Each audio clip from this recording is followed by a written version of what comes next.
Bonjour à tous, heureux de vous retrouver pour votre super top 5 du jour. Ça y est, on y est, c'est l'heure du Qatar Prix de l'Arc de Triomphe ce dimanche 5 octobre.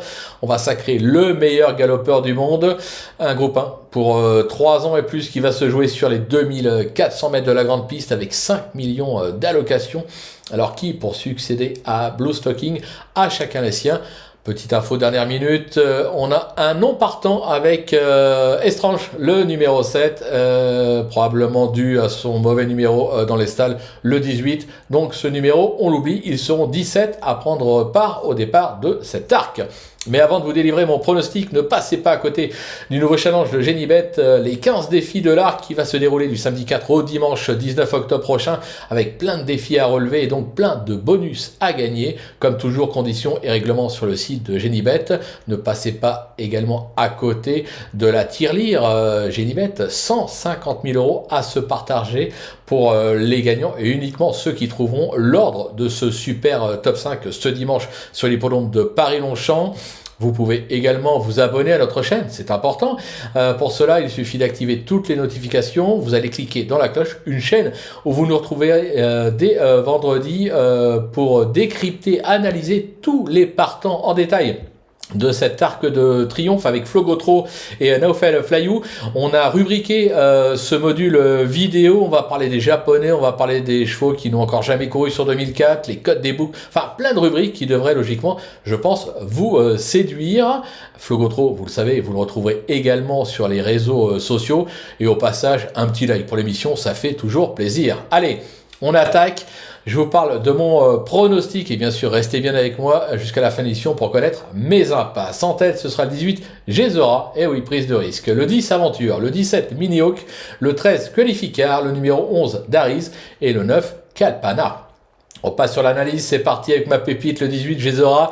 Excepté lors de ses débuts, une 4e place à Dieppe, cette fille d'Elmanzor n'est jamais descendue des podiums.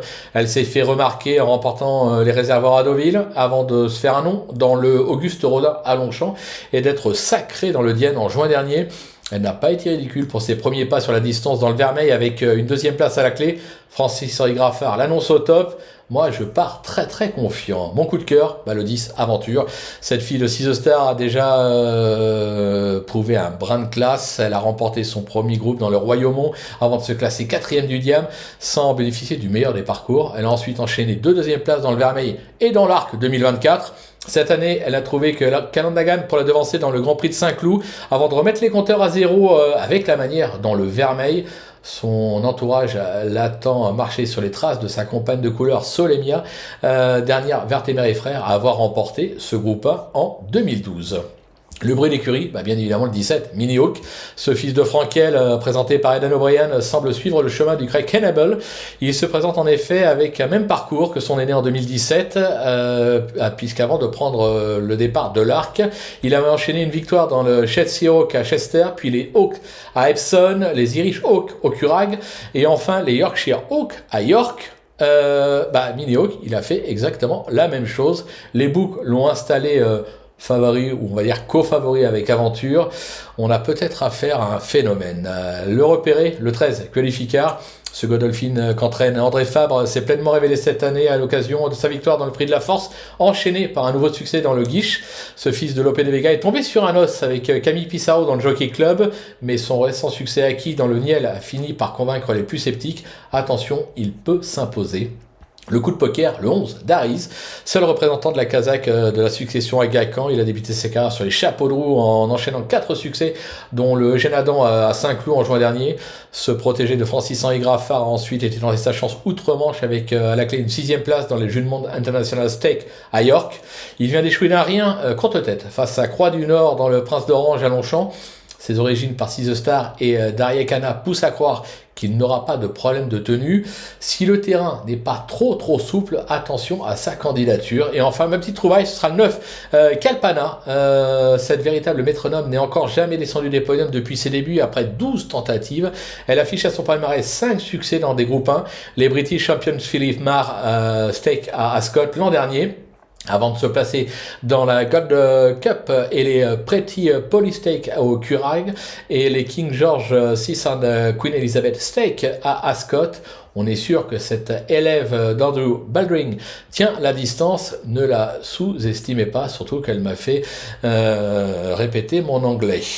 Avant d'évoquer mes impasses, quelques regrets quand même avec le 4 Sozi, qui est idéalement garé dans les stalles et pourrait bien confirmer sa 4e place acquise dans cet arc l'an dernier. Le 6, Byzantine Dream, qui est pour moi le meilleur japonais en lice, mais va-t-il s'adapter au terrain? Et enfin le numéro 8, Kisisena, qui est très estimé et pourrait bien brouiller les cartes.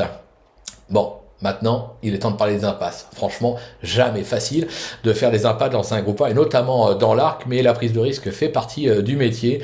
Ce sera donc l'As Giavellotto, qui n'est certes pas le premier venu, mais le terrain annoncé très souple ce dimanche ne sera pas à son goût. Son entraîneur a hésité, je pense que son propriétaire veut se faire plaisir, mais moi je n'y crois pas trop. J'écarte également le 14 Otazel, qui reste au papier en dessous des meilleurs au départ de ce groupe 1, surtout qu'à part une victoire sur le 1000, à Doncaster, sur 2000 c'était pas terrible, donc je me dis que 2004 ça va être encore plus compliqué. Voilà, tout est dit, ou presque. Maintenant c'est à vous de jouer, sans oublier que sur Genibet on peut jouer en fractionné, sans oublier également que vous pouvez retrouver une émission spéciale sur la chaîne YouTube à l'affiche avec Naofel et Flo, et dans laquelle on va décrypter tous les partants au complet de cet arc de triomphe. Et nous, on se donne rendez-vous pour un nouveau Super Top 5 lundi, direction l'hippodrome d'Anguin.